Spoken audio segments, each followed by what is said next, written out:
Sebentar. Problem Ini kan terbesar, dianggap problem akan terbesar, ini kelamaan membuat Bung Aiman, dia jam chaos. 10 ini. Kuasa hukum Jokowi yang menyatakan akan chaos. Chaosnya di mana? Chaos sambel, chaos tomat.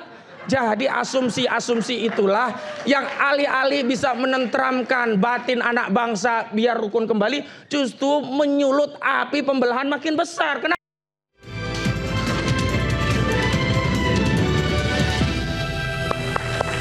Oke, sampai pada sesi terakhir di Rakyat Bersuara, saya mulai dari Bung Semar, silakan. Ya, ini closing statement. Jadi proses perjalanannya emang cukup panjang ya soal tudingan ijazah palsu ini. Kalau kita ingat dulu di awal-awal rame, banyak juga yang melaporkan relawan dan lain sebagainya. Yang disampaikan juga oleh Resur dan kawan-kawan, kalau berani Pak Jokowi langsung dong lapor, bukan yang lain. Karena tidak ada standingnya di mata hukum. Lalu pada titik tertentu Pak Jokowi melaporkan, gitu ya. Lalu disampaikan juga dalam prosesnya bahwa kasus ijazah palsu yang akhirnya berproses Pak Jokowi membawa ijazahnya dan lain sebagainya, kalau berani dijadikan tersangka, karena saya yakin tidak akan jadi tersangka, bahkan akan di SP3. Pada titik tertentu jadi tersangka juga, kan begitu ya. Kalau soal keyakinan bahwa nanti juga tidak ada penahanan dan lain sebagainya boleh juga. Dulu juga kan tidak yakin juga akan jadi tersangka. Sekarang yakin tidak ada penahanan, tiba-tiba besok ditahan, beda lagi soalnya. Terus ketika ini berproses secara hukum, lalu disampaikan narasi, mosok masyarakat mengkritisi ijazah malah diproses secara hukum. Jadi tak bolak-balik namanya gitu. Jadi maksud saya apa yang bisa kita pedomi dan pegang kalau misalnya dari titik A ke titik B, titik C selalu berpindah-pindah argumentasinya yang akhirnya kita lihat nanti dalam proses persidangan yang mungkin juga tidak akan lama lagi, mana yang baik dan benar, mana yang asli atau tidak, kita serahkan pada proses peradilan, silakan bertempur di sana, kan begitu ya, supaya ini juga jadi pembelajaran lah. Kalaupun misalnya memang nanti tiba-tiba diputuskan oleh pengadilan bersalah bahwa ternyata ijazahnya Pak Jokowi asli, pasti ada narasi lagi yang lain. Oh ini karena bagian dari kekuasaan. Nah kita nggak selesai-selesai. Mungkin tadi yang disampaikan oleh teman-teman BEM tadi itu jadinya akhirnya kita menghabiskan energi yang bukan tidak perlu, boleh-boleh saja. Tapi energinya terkuras habis di situ. Sedangkan banyak hal yang sebenarnya butuh energi yang cukup besar dari semua anak bangsa gitu loh. Nah ini mudah-mudahan ini menjadi pengalaman juga dan disiapkan saja semua apa yang bisa di pembuktian dalam proses persidangan dan siapkan mental, hati, batin dan lain sebagainya karena saya sejak awal sudah memprediksi bahwa ini akan pada titik ini dan saya juga sudah memprediksi ke depannya juga akan seperti apa tapi nanti akan saya sampaikan. Terima kasih. Oke, baik. Bung Rustam menyerahkan kepada pengacara ya. Bang Azam Khan, silakan Bang Azam. Terima kasih. Assalamualaikum warahmatullahi wabarakatuh. Waalaikumsalam. Saya cuma mau mencoba untuk membangun karena ini pasal dan undang-undang yaitu tentang kearsipan yang kebetulan Bonatua juga sudah melakukan itu. Jadi Undang-Undang 43 2009 ada pasal yang mengatur pasal 86 dengan ancaman 10 tahun barang siapa yang menghilangkan, menghapus arsip tentang sejarah itu maka 10 tahun ancamannya dan itu harus terhadap KPU baik di daerah maupun sampai pusat. Jadi itu bahayanya nanti. Kalau sudah proses itu berjalan ya, Bang Bonatua ya nanti ya. Nah itu. Jadi kalau itu ternyata dihilangkan 10 tahun. Selain daripada itu, kalau kita bicara tentang masalah ijazah yang sudah 2022, dulu zaman Ozinuddin juga, Bang Ozinuddin, kita juga. Nah KIP, ya informasi publik, Pasal 18 ayat 2. Pejabat itu wajib jika rakyatnya yang minta identitasnya diberikan. Wajib hukumnya. Ini yang kita lihat sekarang. Bahwa kenapa seorang pejabat publik tertinggi rakyat cuman ingin tahu sampai terjadi proses yang begini. Seandainya dari dulu sudah sederhana ditunjukkan, clear. Gitu loh ya. Karena ini tidak pernah ditunjukkan. Sampai terjadi proses yang begini. Anda bayangkan 130 saksi. 26 ahli. Padahal KUHP 184 cukup 2 alat bukti. Mau dibuat punyang ini negeri. Dengan begitu banyaknya orang yang diperiksa sampai sejumlah 130. Berarti apa? Logikanya ada kekurang yakinan untuk mencari sehingga muncul pasal-pasal tersebut.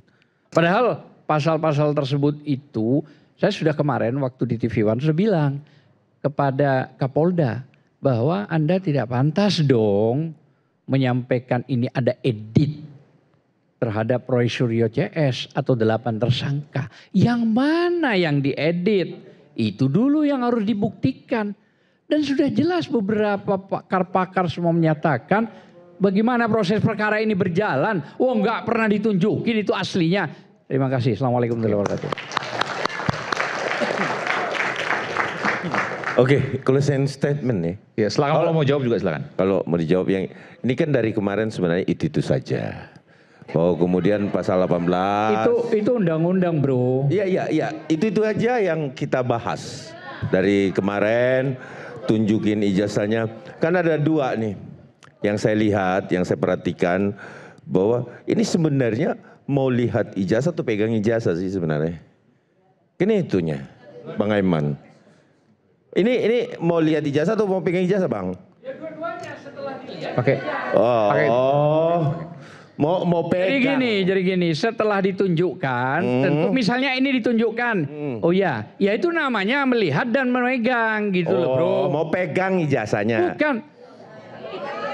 Anda kan menunjukkan ijazah. Biar saya paham dulu nih. Iya, saya kasih pemahaman biar Anda paham gitu loh. Anda kan bilang tadi, apakah ijazah itu Anda cuma mau melihat atau mau megang? Saya bilang kedua-duanya. Oh, dua-duanya mau Iya pegang. dong, kalau sudah ditunjukkan, dipegang dong. Kan begitu? Oh, itu. Ya gimana sih sederhana begini aja bingung ah. Kalau itu mau aslinya atau fotokopinya, Bang? Iya kan? Kan itunya. Anda seperti berpuisi sebenarnya. Bukan. Kan kalau kita. Ya aslinya dong yang asli. diminta. Kalau aslinya mintanya sama Pak Jokowi. Lah ya kenapa harus Anda bicara begitu? Ya? Gak usah, udah gini aja lah statement. Gini Bang, gini sebentar. Aja lah, udah. Ini biar kita luruskan bahwa kemudian kalau mau lihat ijazahnya kan dari kemarin itu sudah ditayangkan sebenarnya di Mabes Polri, ya kan? Mau itu fotokopinya katanya. Nah minta aslinya. Kalau minta aslinya cuma 1 aslinya. Anda tahu pada saat gelar perkara khusus, Anda tahu di meja itu kosong. Nggak ada sama sekali beberapa jenderal yang hadir di situ. Kan sudah dijelasin juga sama ahli Bang justru kemarin. itu namanya bahwa tidak ada kewajiban. Itu juga. Kalau tidak ada kewajiban, kenapa kita diundang untuk hadir? Kan itunya. Tidak ada kewajiban penyidik untuk menunjukkan kepada Bapak. Itu kan sudah juga kita bicarakan sebenarnya. Jadi ini aja tak bola-balik. Penyembunyian. Jadi saya rasa. Kenapa sih kalau nunjukin biar fair kok masih bahasa itu yang dipakai? Nanti di pengadilan, Bang. Pasti ketemu. Di pengadilan ditunjukkan. Pasti. Anda yakin itu? Saya yakin. Yang asli. Sidang perdata lebih Saya dari 4 yakin. kali nggak pernah hadir. Nggak pernah hadir mau nunjukin. Hadir saja nggak pernah. Kita yang pegang perkaranya. Ada Bang Kusinudin juga pegang. Nggak pernah hadir prinsipal yang namanya Pak Jokowi. Insya Allah hadir. Nanti kalau udah hadir narasinya jangan yang lain lagi. Iya. Ya enggak lah. Iya, makanya insya Allah Anda bisa ditunggu menjawab aja, nggak narasi ditunggu yang 4 kali nggak hadir tuh dalam sidang Iya.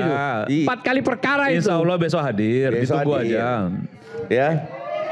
Sabar Biar rasa sedikit. kangennya Abang itu hilang. 11 gitu. November Ya. 2025 di Rakyat Bersuara, Bung Semar. 11-11 pasti ya. 11-11. 11. Bung Semar, Bung Ade mengatakan bahwa ketika nanti ada pengadilan, Pak Jokowi akan hadir dan menunjukkan ijazah asli. Iya betul. Ya, betul. Baik. Ini pernyataan penting. Oke, cukup? Baik. Sekarang saya berikan kesempatan pada Bung Bonatua, silakan. Baik, terima kasih. Banyak jalan menuju ke Roma ya. Jadi banyak pendekatan untuk mengungkap kebenaran.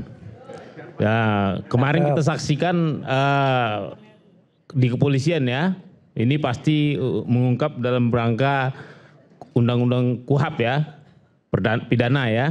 Tapi saya percaya, saya selaku peneliti, saya akan lebih mengungkap kebenaran dari segi sains. Jadi ikutin saja perjalanan saya selama meneliti dari bagaimana awalnya fotokopi legalisir diserahkan ke KPU sampai dia nanti diarsipkan di ANRI atau di LKD, ya kan? Dan nanti kita di LKD maupun di ANRI itu kita meminta yang namanya fotokopi terlegalisir tapi otentik. Nah, otentik ini sudah lebih-lebih dari asli ya, menurut saya ya. Kenapa? Karena tadi berdasarkan sidang di KIP ya, Komisi Informasi, itu kita datangkan ahli yang namanya arsiparis.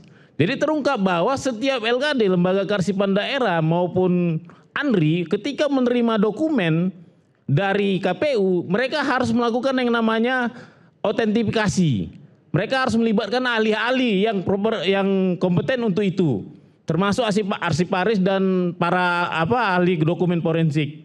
Semoga nanti penelitian ini berujung manis, apapun hasilnya, yang pasti kita semua sama-sama mencari kebenaran. Itu saya Bang. Baik. Terima kasih.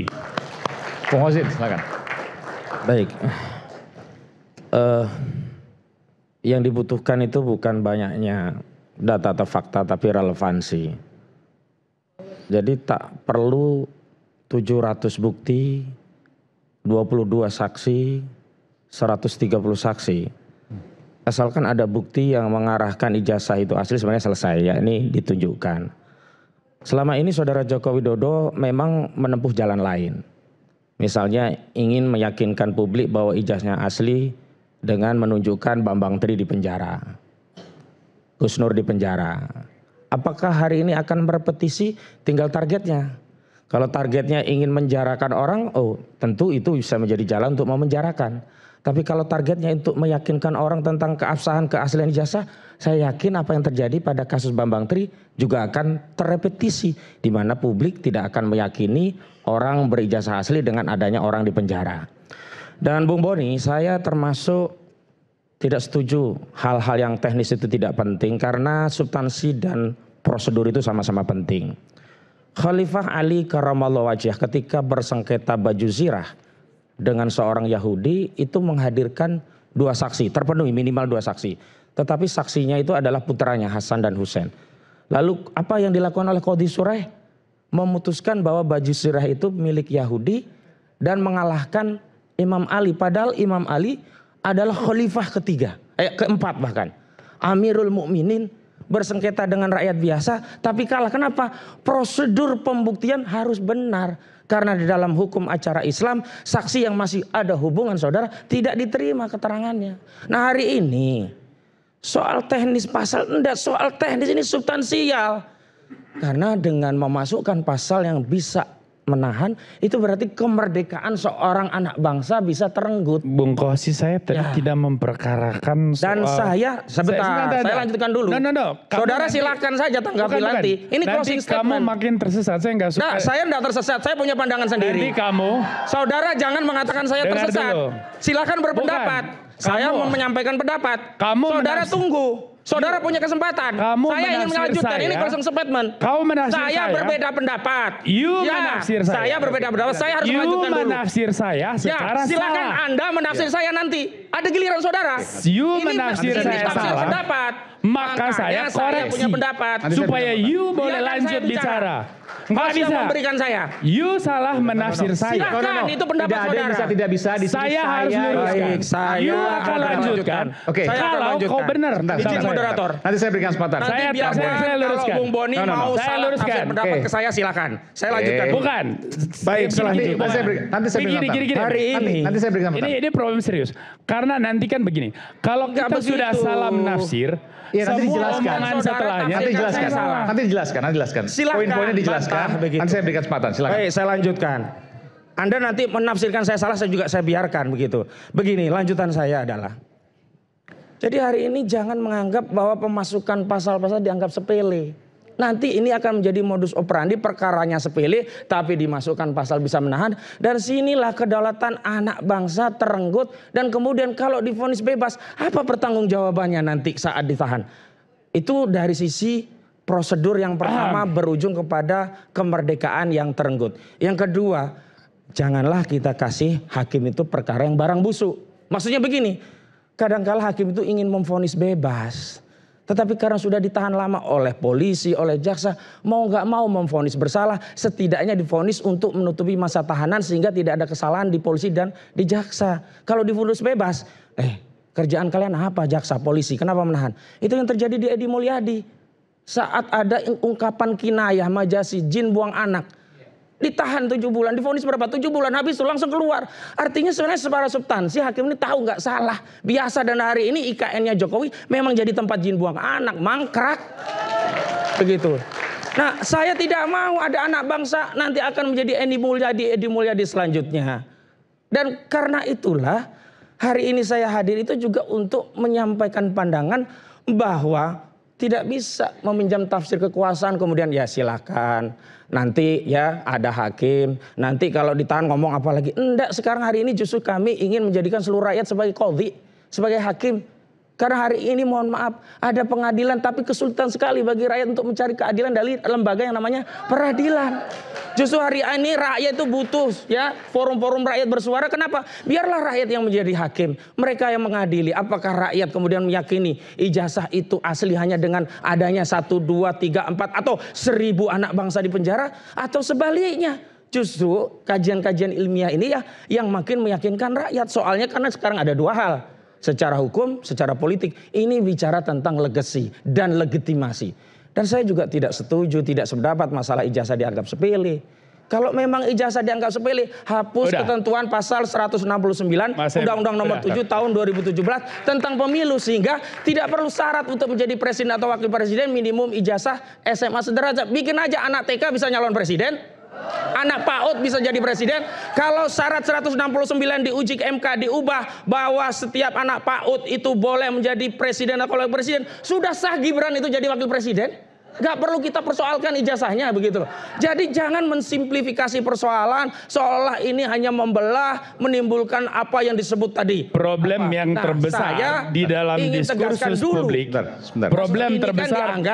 Problem terbesar ini kelamaan Bung Aiman jam 10 ini. Kuasa hukum Jokowi yang menyatakan akan chaos. Chaosnya di mana? Chaos sambel, chaos tomat. Jadi asumsi-asumsi itulah yang alih-alih bisa menenteramkan batin anak bangsa biar rukun kembali, justru menyulut api pembelahan makin besar. Kenapa? Orang berpendapat direpresi, orang meneliti dikriminalisasi. Dan yang paling bahaya, kalau kriminalisasi ya, Mastad itu menggunakan militer, mudah terindra kezolimannya. Karena apa? Militer tidak pakai penyidikan, langsung hajar gitu. Tapi kalau menggunakan institusi kepolisian, kriminalisasi melalui hukum, itu yang bahaya. Seolah-olah narasinya penegakan hukum, padahal sedang meminjam otoritas hukum dan aparat untuk memenjarakan anak bangsa yang hanya karena berbeda pendapat. Terakhir, kepada para ulama, siapapun, ulama itu menjadi penyambung wahyu, bukan penyambung kekuasaan atau kepentingan. Saya hadir di sini, saya memang karena perintah agama, karena hadis Nabi menyatakan, man ra'a minkum mungkaron fal yughayyiru biyadihi, fa illam yastati fa bilisanihi, fa illam yastati fa biqalbi, fadzalika at'aful iman. Dan ijazah palsu ini adalah kemungkaran. Kalau memang dibuktikan asli, baru itu ma'ruf. Nah hari ini banyak penentangan. Dan ingat, gara-gara ijazah palsu inilah hutang menumpuk itu menjadi tanggung jawab seluruh rakyat. Karena bisa menjadi syarat seorang presiden. Jadi jangan menganggap apa yang dilakukan oleh Pak Roy dan sebagainya ini adalah masalah yang membuat gaduh. Memang iya kedoliman itu kalau ada kalimat yang benar dianggap gaduh. Memang iya al-batil itu gak suka al-haq datang karena dianggap gaduh. Itu juga dulu yang dituduhkan kepada Nabi Allah Ibrahim. Itu juga dulu yang dituduhkan kepada Rasulullah Muhammad, tukang gaduh, pemecah belah dan seterusnya. Sekarang kembali saja ke substansi. Ijazahnya asli tidak sih? Kalau memang asli Pak Jokowi, sekali lagi, Pak Jokowi kabeh mesti ngunduh wohing pakerti. Wassalamualaikum warahmatullahi wabarakatuh. Assalamualaikum warahmatullahi wabarakatuh. Saya Silakan. Begini. Saya harus luruskan ya. Saya tahu kalian sangat bersemangat. Tapi saya berharap kalian masuk ke ruang berpikir saya. Ini penting. Ini penting. Silakan nggak apa-apa. Ini karena yang berpikir aja yang bisa paham saya. Dari awal saya katakan, Bung, saya ini akademisi, saya bicara yang substantif, yang teknis, bukan urusan saya. Anda pengacara, itu urusan kamu. Kepolisian yang nanganin, itu institusi penegak hukum, itu urusan mereka. Maka saya nggak mau masuk hal teknis soal isu tema diskusi ini. Saya bicara dari aspek substansi, bahwa demokrasi kita makin sehat karena keragaman pandangan ini diakui. Jadi kalau saudara masalah menafsir saya, saudara akan tersesat. Itu yang saya katakan. Dan saya nggak mau orang menafsir saya keliru, lalu dia tersesat, lalu dia merasa benar. Nah maka ini sekaligus closing statement, Bung Eman. Saya tadi kan sudah bilang juga, saya apresiasi Bung Roy CS dengan kehadirannya di ruang publik itu membuat semacam keragaman, pluralisme, opini, gagasan hadir, tetapi saya kecewa secara personal kenapa isunya tidak cerdas gitu loh, yang diangkat gitu. Dari perspektif demokrasi ini tidak menyehatkan, itu yang saya bilang. Saya tidak bilang pro atau menentang apa enggak, saya mengatakan dalam analisis akademis itu begitu. Lalu saudara sebagai pengacara akan memperkarakan soal saya tidak peduli hal teknis, itu urusan saudara sebagai pengacara, tapi saya akademisi, Bung. Mungkin juga akan jadi pengacara, karena saya juga lagi sekolah hukum. Nah, jadi dalam konteks berpikir inilah tadi saya mengatakan bahwa demokrasi Indonesia udah maju. Karena ada keragaman macam ini. Dan penegakan hukum itu adalah salah satu indikator kunci untuk kita bisa diakui sebagai demokrasi. Tapi tadi kan saya sudah katakan, kepolisian di sini selalu ada di persimpangan. Ujung dari isu politik macam ini adalah kontroversi. Kalau kepolisian tidak merespons aduan, polisi dianggap tidak bekerja itu. Karena secara fungsional dia tidak bekerja kalau dia nggak respons. Kalau direspons, lalu dianggap polisi bekerja untuk rezim atau kelompok politik. Lalu polisi serba salah, lalu polisi harus apa? Saya kira polisi harus tetap kembali kepada konstitusi, kepada aturan hukum yang ada. Maka kalau proses hukum ini berjalan, maka harus ada akhirnya. Akan seperti apa akhirnya? Kita nggak tahu. Proses hukum yang akan menentukan itu, prosedurnya ada. Teknis itu melibatkan siapa? Penegak hukum dan atribut lain termasuk pengacara. Itulah negara hukum yang sesungguhnya. Demikian dari saya, Bung Aiman. Terima kasih. Terakhir saya dong. Saya dong closing statement. Nanti setelah Mas Roy, setelah Mas Roy. Oh belum closing sana? Oh belum, iya. Oke. Terima kasih Mas Aiman.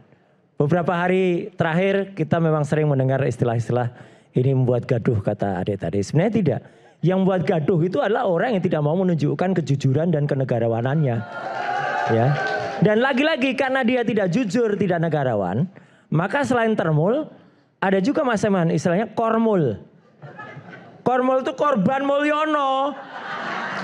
Ini kaos lama ini, pernah saya pakai juga di Rakyat Bersuara. Jadi artinya dia kelihatannya sangat menikmati mengorbankan rakyatnya, ya. Jadi kita ini justru menjadi korban daripada Mulyono. Itu yang makanya harus kita lakukan. Tapi Mas Aiman, saya mohon maaf tadi dipesanin Mas Aiman wayangnya jangan panjang-panjang. Tapi karena permintaan terpaksa saya juga hadirkan wayang kita. Bumi gonjang-ganjing, rakyat kelap-kelap. Alkisah di negara yang sudah ganti rajanya. Nah, sekarang rajanya ini. Beda. Ini kalau kemarin agak tinggi ini.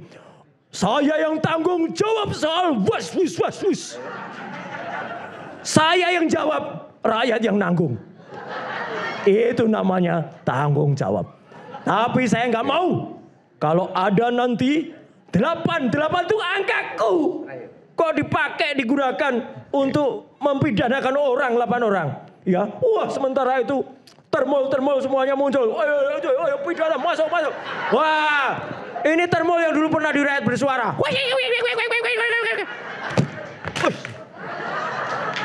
Rasah metu ya, nggak usah keluar. Termulnya masih banyak sekali dan mengacau. Dan di antara itu 3 RRT. Nah, gabungan dari RRT.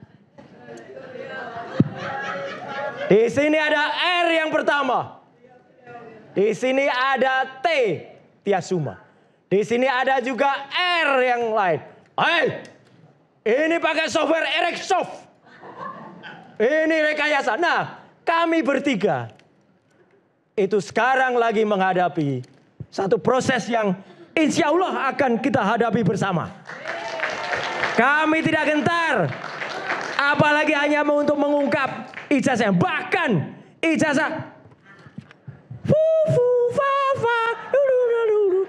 ini kamu nggak punya ijazah aja, jangan kayak bapakmu kamu ya, gitu. Jangan biarkan kepalsuan dan ketidaknegaraan itu menutupi Indonesia. Jadi maksulkan saja. Sekian, terima kasih. Wassalamualaikum warahmatullahi wabarakatuh. Waalaikumsalam warahmatullahi wabarakatuh. Luar biasa sekali. Terima kasih Bung Aiman. Saat ini kita closing statement. Saya tidak akan banyak closingnya. Sederhana sekali Bung Aiman. Aku kembali ke Adagium Latin. Lex dura sed tamen scripta.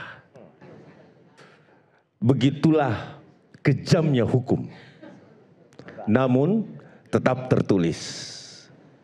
Jadi Bang Roy Suryo dan seluruh teman-teman, selamat untuk menghadapi hari Kamis.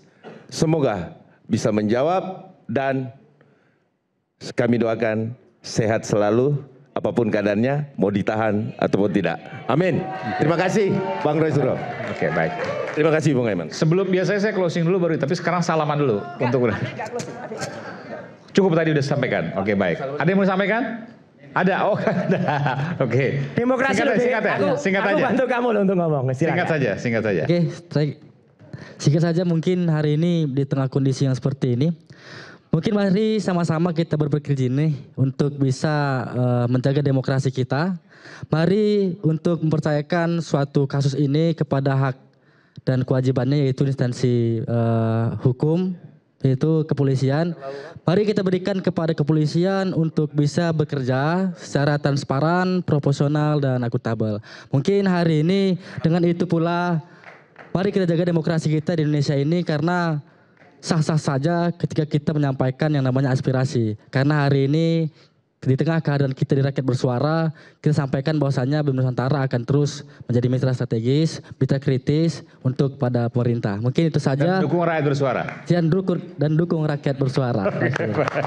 Mungkin itu saja yang saya sampaikan. Kurang lebih mohon maaf. Billahi sabil haq, fastabiqul khairat. Wassalamualaikum warahmatullahi wabarakatuh. Waalaikumsalam warahmatullahi wabarakatuh. Selembar ijazah bisa membuat gaduh satu negara. Tapi meja peradilan akan menentukan kemana drama ijazah akan bermuara. Kita tunggu sama-sama. Saya Aiman Wicaksono. Sampai jumpa di Rakyat Suara berikutnya. Salam.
Acara ini dipersembahkan oleh